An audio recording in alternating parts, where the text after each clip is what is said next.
के जब मैं घर पे आया तो पेरेंट्स ने पूछा कितने परसेंटेज आए, कितने मार्क्स से पास हुए। तो यहाँ पर मैंने बोला कि 70% आए सिर्फ। तो यहाँ पर पेरेंट्स का रिएक्शन जो है वो क्या रहता है कि आज के टाइम की अगर मैं बात करूँ तो यहाँ पर रिएक्शन होता है कि क्या 75%, 70% इतने कम लेकर आए, 90 प्लस क्यों नहीं लेके आए? हमने तुम्हें बोला था और तुमने प्रॉमिस किया था कि तुम 90% लेकर आओगे, but still you got 70% only. तो यहाँ पर हम लोगों की ना ये हो जाता है कि डर हो जाता है बहुत ज़्यादा। एक आप लोगों ने भी न्यूज़ सुनी हो, राजस्थान में एक केस हुआ है ना, एक बच्चे ने सुसाइड कर लिया। किस लिए किया? परसेंटेज के लिए। 95% वो नहीं अटेन कर पाई और स्टिल उसका रिजल्ट नहीं आया था। और या शायद आ भी गया था, मुझे ज़्यादा नहीं पता है। और मैं ऐसी नेगेटिव न्यूज़ जो है वो जल्दी से नहीं देखती, बट मैं स्क्रॉलिंग कर रही थी when I was doing scrolling, so that time I saw this news.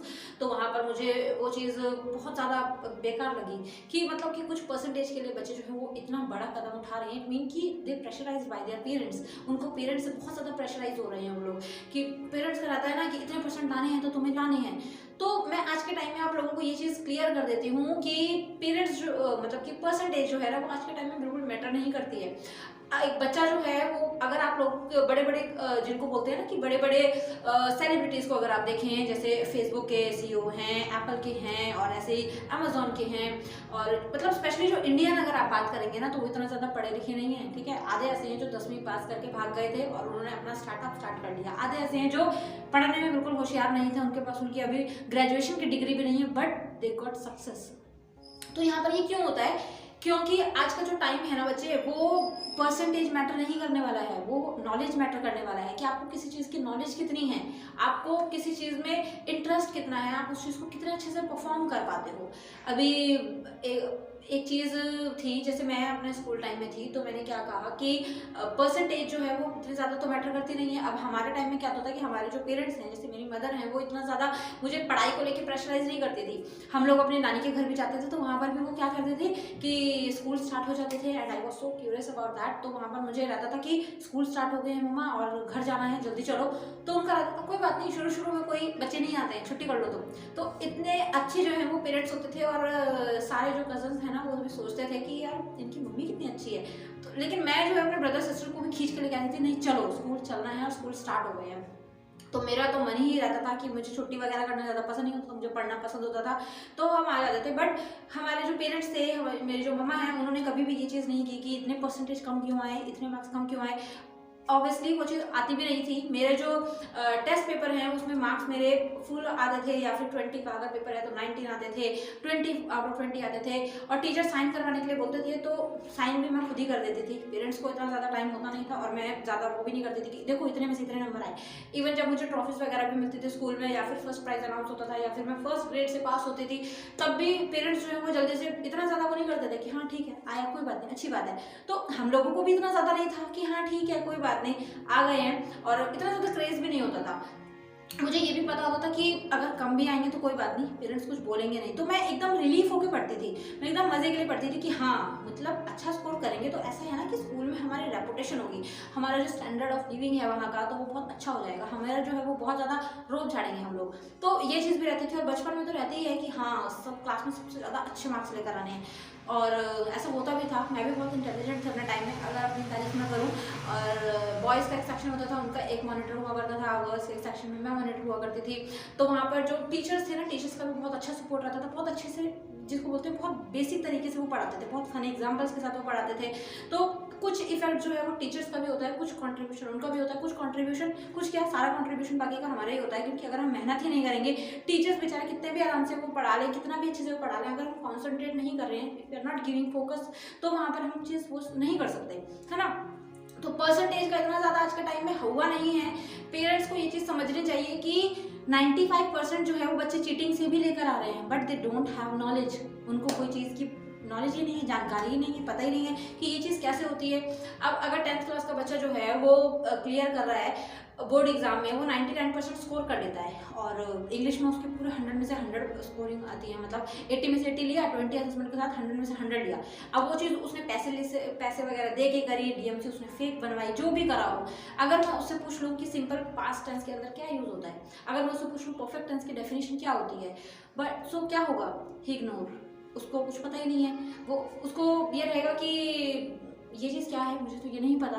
तो आप अगर 10th क्लियर कर रहे हो और आपको टेंसेस की बेसिक नॉलेज भी नहीं है, so what is the benefit of this? आपके 95% का क्या होगा अगर आप आगे जाके जॉब इंटरव्यू देने में जाओगे and they said speak in English some lines and if you don't know about that, आपको कुछ चीज़ पता ही नहीं है, आपको नॉलेज ही नहीं है, इंग्लिश में आप 100% स्कोर कर लिया लेकिन आपको इंग्लिश का इवन एक 1 सेंटेंस भी बोलना नहीं आ रहा है, then what is the benefit? आपको उसके बारे में कुछ पता नहीं है। तो वो 95% नहीं देखते हैं बच्चे, वो आपकी नॉलेज देखते हैं कि आपको नॉलेज कितनी है, how much knowledge about that thing in you. ठीक है, तो इस चीज़ का आपको थोड़ा सा ध्यान रखना होता है। और एक चीज़ मैं आप लोगों को बता दूं कि आज के टाइम में जो मॉडर्न टाइम है ना, वहाँ पर परसेंटेज, डिग्री ये मैटर नहीं करती, वहाँ पर सिर्फ आपकी नॉलेज मैटर करती है कि आपने कितनी नॉलेज गेन की, चाहे वो आपका कॉलेज हो, चाहे वो आपका स्कूल हो। तो ये सारी चीज़ों पर थोड़ा सा आप लोगों को ध्यान देना है और कोशिश करनी है कि इन चीज़ों के ऊपर आप थोड़ा सा फोकस कर पाएँ। ठीक है, अब बात आती है कि रिजल्ट अब जैसा भी आएगा, आपकी परसेंटेज जैसी भी आती है, 60% आती है, 70% आती है, 80% आती है, 90% आती है, 95% भी आ जाती है, दैट थिंग गुड। बट आप लोगों को इस चीज़ पे ज़्यादा टेंशन लेने की ज़रूरत नहीं है, ज़्यादा घबराने की ज़रूरत नहीं है कि इतनी कम परसेंटेज आई है क्या होगा, दुनिया ख़त्म नहीं होगी उससे। ओके, एंड आपका जो मेन जो सपोर्ट है ना वो पेरेंट्स की तरफ से होता है। तो पेरेंट्स को आपको बताना है, ये चीज़ें सिखानी है आज के टाइम में। मैं अभी तक जो अपनी मदर को गाइड करती हूँ, बहुत सारी चीज़ें वो जो है गलतियाँ कर देती हैं, तो मैं वहाँ पर उनको समझाती हूँ कि आपको ये चीज़ इस तरीके से नहीं करनी है मम्मा, आपको ये चीज़ें ऐसे करनी है, आपको ये चीज़ें इतना ज़्यादा आपको इसके अंदर डीपली नहीं घुसना है। तो बहुत सारी चीज़ें हम पेरेंट्स को भी सिखा सकते हैं। अभी जब आप थोड़ा थोड़ा बड़ा होगे ना, तो वो चीज़ पेरेंट्स अपने आप धीरे धीरे समझेंगे आपको। ठीक है, अभी आप छोटे हो। तो ओवरऑल अगर मैं बोलूँ तो अब परसेंटेज जितनी भी आए, रिजल्ट आ जाएगा, डरने की ज़रूरत नहीं है, घबराने की ज़रूरत नहीं है। परसेंटेज कम आए चाहे ज़्यादा आए, डजेंट मैटर, आप 11th-12th में अच्छा परफॉर्म करेंगे और जो 12th वाले हैं उनकी परसेंटेज जितनी भी आए, आप कॉलेज में अच्छा परफॉर्म करेंगे।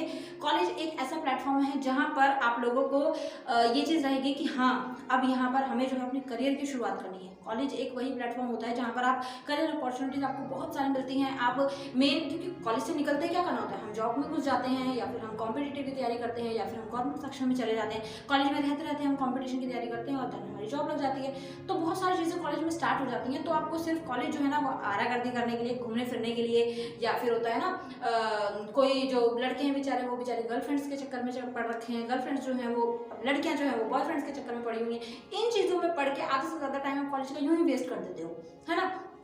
ये सारी चीज़ें जो है ना, एक पर्टिकुलर जब आपका लाइफ का फेज आता है ना, तो वो सारी चीज़ें आपको खुद ही मिलती हैं। बोलते हैं ना कि जैसे कॉमन लाइन एक सुनी होगी, लड़कों को बोलते हैं कि यार अच्छी नौकरी लग जा, ज़्यादा पैसे कमाने लग जाए, लड़कियां खुद आएंगी, जो कि फैक्ट है। लड़कियों को भी ऐसे ही बोलते हैं कि अच्छा जब तुम सेट हो जाओगी, जब तुम टॉप लेवल पर पहुंच जाओगी, तो लड़कों की कमी नहीं है, लड़के खुद ब खुद चल कर आएंगे। तो वो चीज़ फैक्ट होती है। If your future is bright so everyone will come with you. ठीक है, सब आपके साथ ही आएंगे, कोई ऐसा नहीं है। अच्छा टाइम चल रहा हो और आप अच्छे तरीके से सेट हो, आपके पास पैसा हो, तो हर कोई आपके पास आता है, हर कोई आपके लिए अच्छा होता है। तो जब बुरी कंडीशंस है ना, उस टाइम पर सिर्फ और सिर्फ लाइफ को फोकस करने पर लगाओ कि हमें ये बनना है, हमें ये करना है। बाकी जो ये फालतू की चीज़ें होती हैं ना, जितनी जो आप टीनेजर्स एज में लगे रहते हो, वो चीज़ें जब एक फेज आएगा, जब आपके पास होगा कि हाँ अब मेरे पास इतना पैसा इनफ है कि मैं आवारागर्दी कर सकता हूँ, मैं घूम सकता हूँ, मेरा जहाँ मन करेगा मैं वहाँ जा सकता हूँ, मुझे जिसको पटाना है, मुझे जिसके साथ रहना है, मैं उसके साथ रह सकता हूँ, कोई कुछ नहीं बोलेगा। क्योंकि कोई कुछ नहीं बोलेगा, जब आप सेट हो तो कोई कुछ बोलेगा ही नहीं आपको। ठीक है ना, आपके पेरेंट्स बोलेंगे कि हाँ। अभी क्या होगा कि आप लोगों को घर में तो अलग धुलाई होगी, बाहर अलग पिटाई होगी, लड़ाई झगड़ों में पड़ोगे, पुलिस थाना अलग होगा और पुलिस स्टेशन के चक्कर अलग लगेंगे, पेरेंट्स से गालियाँ अलग पड़ेंगी, तो वो चीज़ अलग होती है। तो सब चीज़ें जो है अभी आपको देखने के लिए मिलती हैं। तो इसलिए बोलती हूँ कि ये टाइम जो है वो सिर्फ और सिर्फ अपनी पढ़ाई में लगाओ, अपनी स्टडी में लगाओ कि हाँ मैम हमें पढ़ना है, कुछ बनना है। मेन चीज़ वो होती है। परसेंटेज को लेकर मत बैठे रहो, उतनी परसेंटेज बनी, उतनी परसेंटेज बनी। नॉलेज कितनी ले रहे हो वो चीज़ मैटर करती है। ठीक है, सो आई होप कि वीडियो थोड़ी मोटिवेशनल थी, थोड़ी फनी थी और थोड़ी कॉमेडी थी। आप लोगों के डेली लाइफ एग्जांपल्स मैंने लिए, जो मैं सीन करती हूँ, जितने मेरे आसपास के स्टूडेंट्स होते हैं उनको देखती हूँ, तो वही चीज़ मैंने बताने की कोशिश की।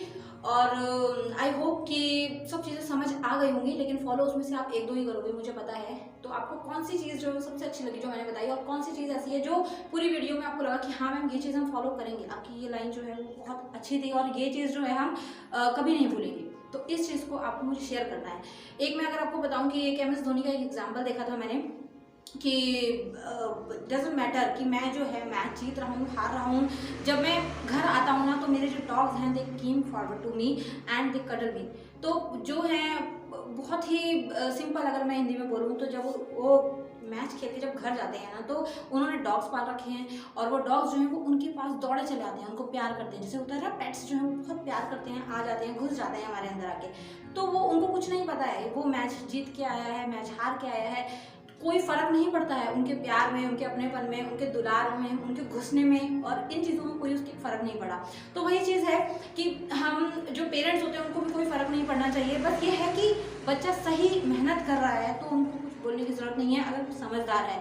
हाँ, अगर बच्चा ही आवारागर्दी करने में लगा हुआ है, मोबाइल में घुसा हुआ है, दोस्तों में घुसा हुआ है, तो फिर पेरेंट्स ऑब्वियसली बोलेंगे, और जब वो बोलते हैं तो फिर आपको कड़वा लगता है ना, कि पेरेंट्स डांट रहे हैं, बोल रहे हैं, गुस्सा कर रहे हैं, हमारी विशेष पूरी नहीं कर रहे हैं। आप उनकी विशेष पूरी करो, ऑब्वियसली वो आपकी विशेष पूरी करेंगे। अब यहाँ पर कहीं कहीं पेरेंट्स भी गलत होते हैं, कहीं कहीं पर आप लोग भी गलत होते हो। तो अब वो मैटर करता है कि कौन किस एनवायरनमेंट में रह रहा है ना। तो इन चीज़ों पर थोड़ा सा ध्यान देना है और कोशिश करनी है, जो चीज़ें बताई और जो चीज़ें आपको समझाई उनको आप अपने लाइफ में फॉलो करो, और जो आपके आसपास हो ना उनको भी ये चीज़ बताओ। और हो सकेगा अगर पॉसिबल हो तो ये वीडियो शेयर कर देना, मैं वहाँ पर रहूँगी, मैं डायरेक्ट मेरा फेस देख के वो लोग ये सीख जाएंगे, ठीक है, समझ जाएंगे। और कुछ भी और डाउट हो, कोई आपको गाइडेंस चाहिए हो, तो you can do comment in my comment box below, and follow me on Instagram and join my Telegram group, links are in description. Next video मिलते हैं, see you all in next video. Thank you so much for watching, thank you so much for your love and support. Bye bye.